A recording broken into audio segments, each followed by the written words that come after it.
I say give me a break already. I mean, if there really was any sort of deal, it would have been this weekend. And I think that Greece thinks they win either way.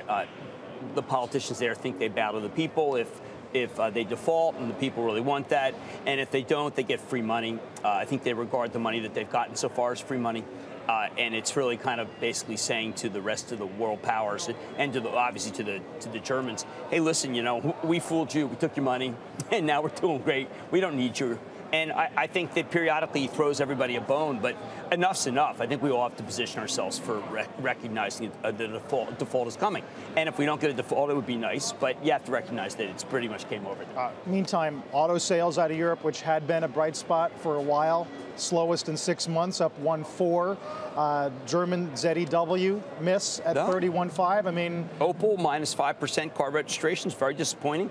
I think that Europe's paralyzed by Greece. I think that it's time for the Germans, who are really running this show, to say, okay, enough.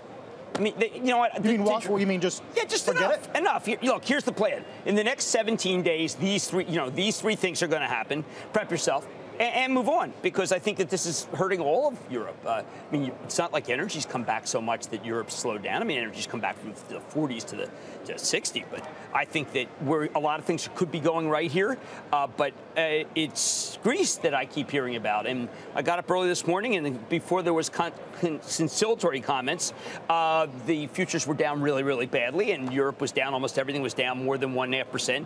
It's almost entirely the stock market's hostage to Greece. The stock market over there is integral to capital formation.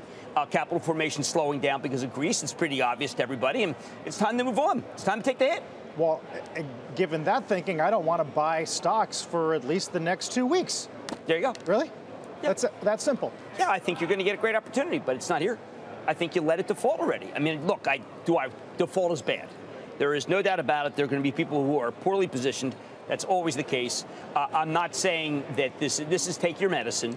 Move on. Everyone takes the hits. The countries that own too many of these bonds, maybe they get downgraded. There'll be some hedge funds that will blow up. We'll have to read about that. Maybe we go down 3 to 5%. If the Fed raises rates, we go 5 to 7%.